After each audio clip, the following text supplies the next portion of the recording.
For about the last year or so, we have checked in with the Addison Early Childhood Collaborative, an agency that works with many partner agencies here in town.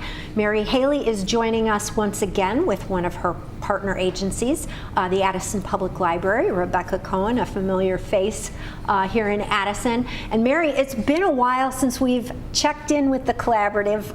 We've been a little lax. What's been going on over the last few months? A lot has been going on, Dorian.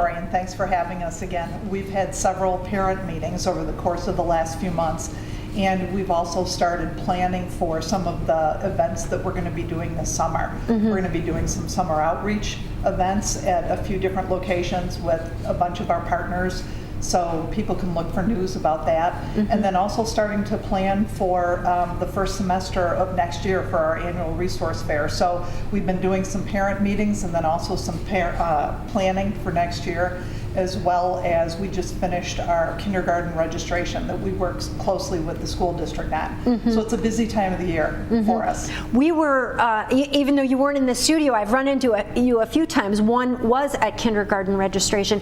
Why is that a valuable thing for the collaborative? I know you were kind of involved in they kind of screen kids as they're coming in as well, right? Exactly.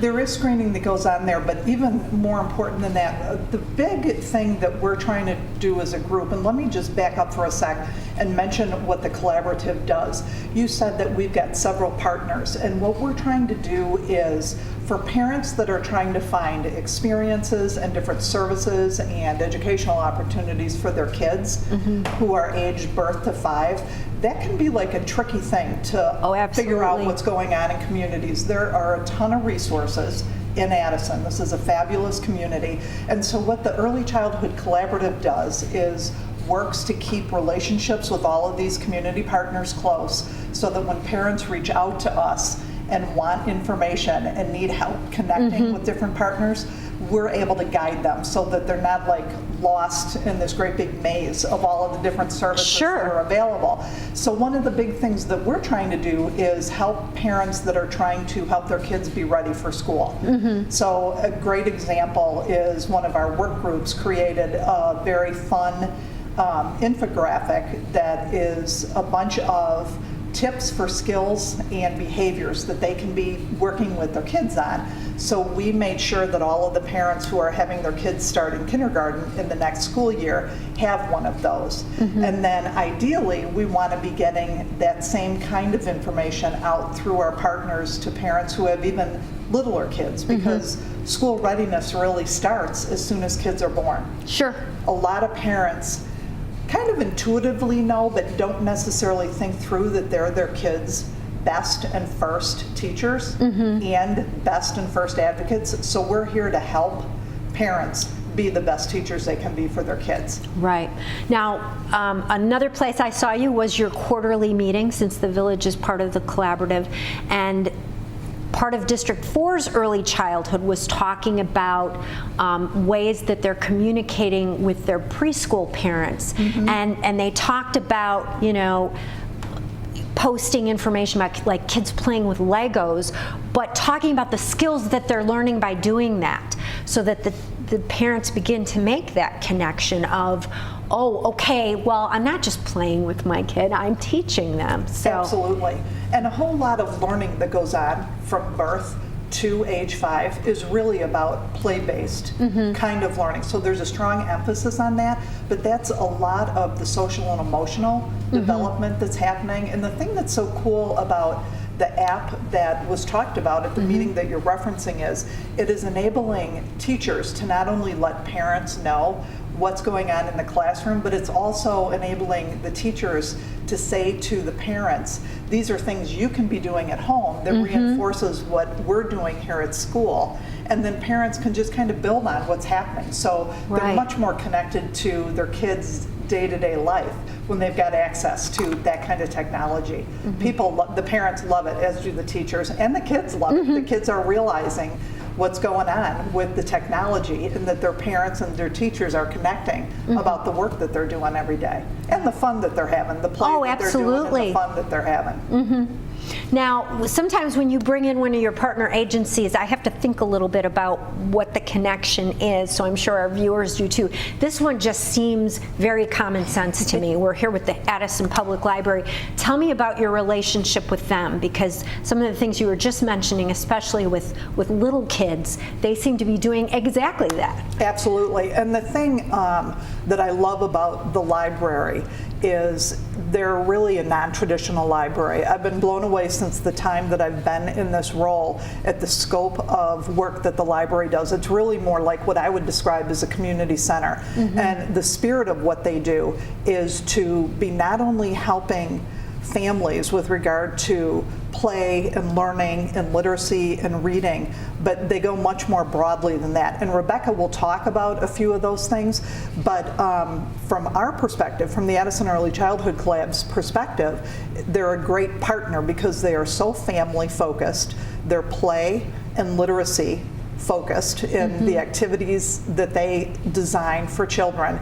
But then just from a practical standpoint, there are people from the library who are our partners that are part of our leadership team, part of our work groups. For example, every year our collaborative puts on a large training session for professionals that are in the early childhood education world, including family home child care providers. And the library is always integral in helping us decide the topics that we're going to include in the trainings, and then also resources that we can give to the professionals that they can access about the topic. So they are one of our core partners, and they just do great work in general. Rebecca, that is something that strikes me about the library. What Mary said, it does seem to be non-traditional. People tend to think of the libraries when we were kids, which is just you checked out your book, you were very quiet while you did it, and then you went home. And there's so much going on there all the time. Yeah. Is that typical now? Yeah, so one thing I realized when I came into our library was how much libraries have changed from the time I went away to college and came back.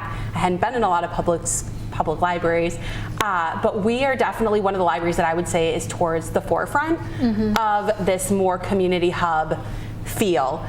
There's definitely a lot of other libraries that have are a little bit maybe a little bit more of leaders in that aspect, but I think we are definitely one of the forefronts, and I think we're going to be seeing that change happening a lot more in the future. Yeah. Now, is that more technology driven, that people can bring up books on their Kindle at home? They don't necessarily have to go to the library. So is it, well, we've got to find something else, or is that something people are asking for? We want more than just books? Yeah, so I think it's kind of an ebb and flow of what people are wanting. I think the technology is definitely something that people are wanting more of. People want to be able to check out an ebook when it's Christmas break and they don't want to leave their house. People want to be able to download a CD from their home. They want to be able to access the library's expertise from their home when they're watching their kids. But I definitely think the people coming into the library are also still just as involved with our librarians.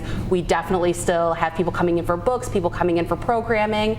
I think it's really just kind of following what the people are wanting. And I wouldn't say it's really super technology heavy. I think technology plays an integral role in that, but I don't think that it is the only reason. I think we're kind of just changing as the times are changing. Okay. Yeah. So tell me a little bit about what is coming up at the library, especially in relation to the younger kids that would be part of the collaborative, or needing resources. One of the new things that we've been doing that our children librarians are actually in charge of is we have a new Facebook page aimed towards kids and families.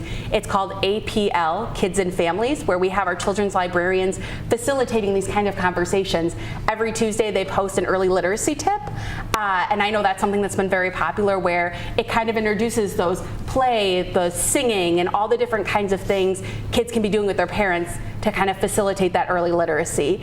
I think it's really awesome because it's such a credible source, and it's working with our children librarians from the home. So that's something I would definitely recommend people check out. That's something that you experience in the library, but now we're allowing you to take home. Oh, nice. And on that page, we also do a must-read Friday where we have our children's librarians actually going live on Facebook and recommending a different book every single week from our children's department. Oh, wow. So I think that's also really cool to see all our different children's librarians. Sometimes we're working with other departments to just kind of focus on all the different literacy tools we have for the children. So I definitely think that's a more technology heavy way that we're working with the kids. We also have a program going on called Playing Preschool, which is kind of like a intro to preschool course.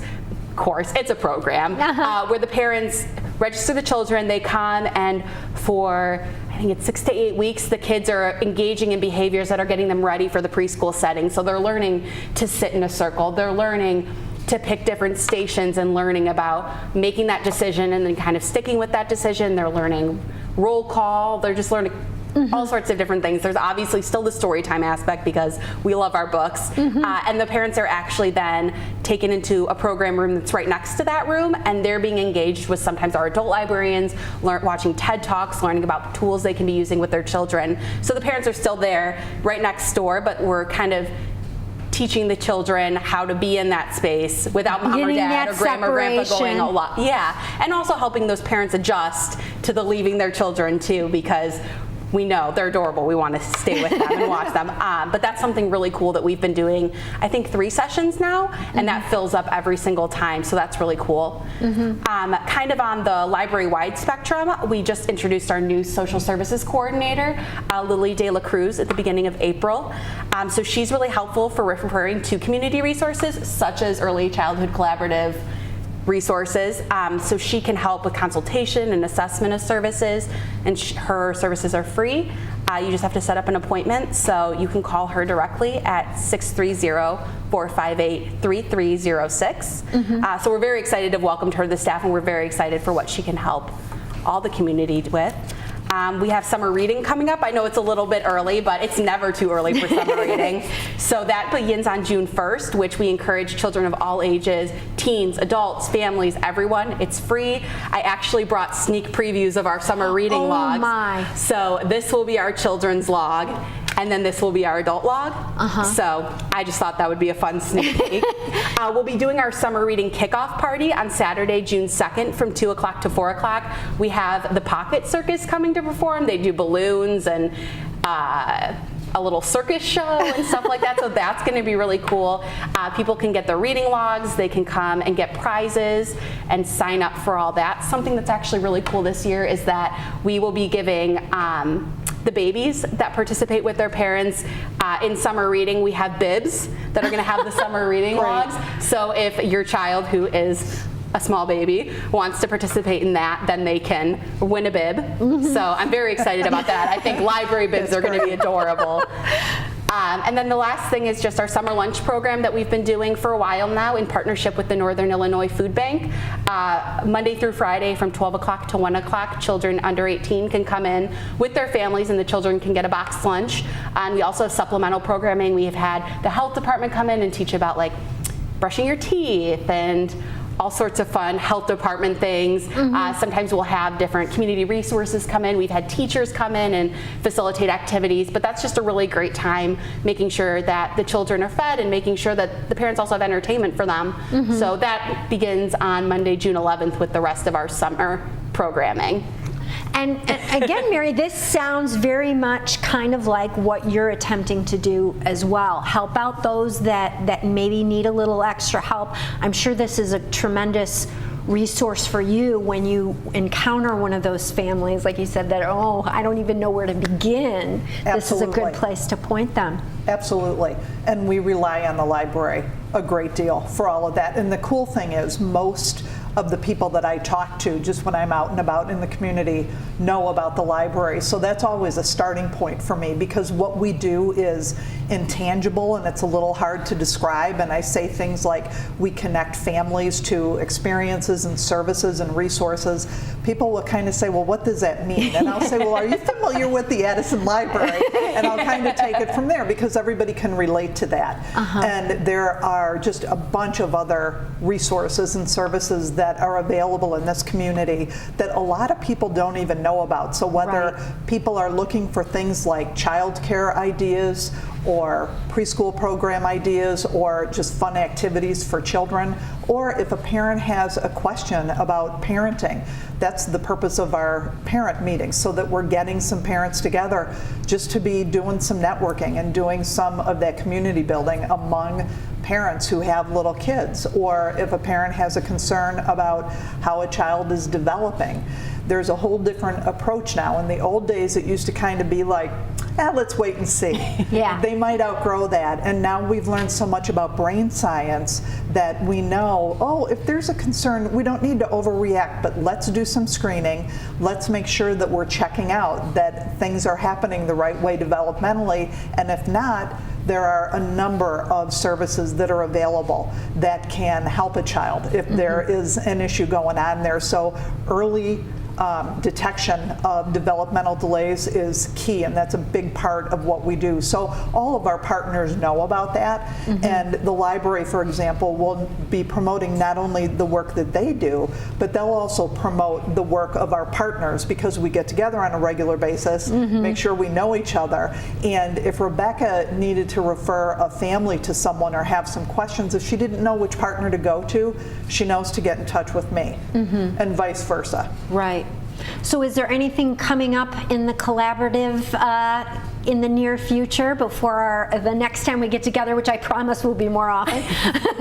Well, we have our big training that is coming up actually on April 27th, and I mentioned that a little bit earlier. One of the things that we do in the early childhood world that isn't geared totally toward parents, but is geared toward people who work in the early childhood field, is called the Early Childhood Symposium. So on April 27th, we're having a 4-hour training session that's a professional development session, and we do that in partnership with the Wheaton Warrenville Early Childhood Collaborative. So we're going to have that session at the Wheaton Park District, and there's information on our website about that.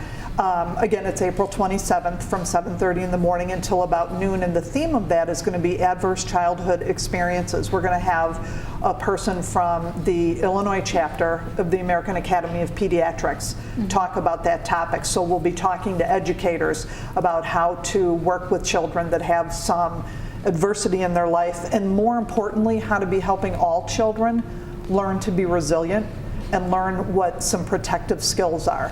And that's something that we all need our kids to learn. Absolutely. Well, thank you both so much for being with us. We've been catching up with the Addison Early Childhood Collaborative, and we'll be having them back on very soon to learn more about what they're doing and some of their partner agencies. Thanks so much for being with us.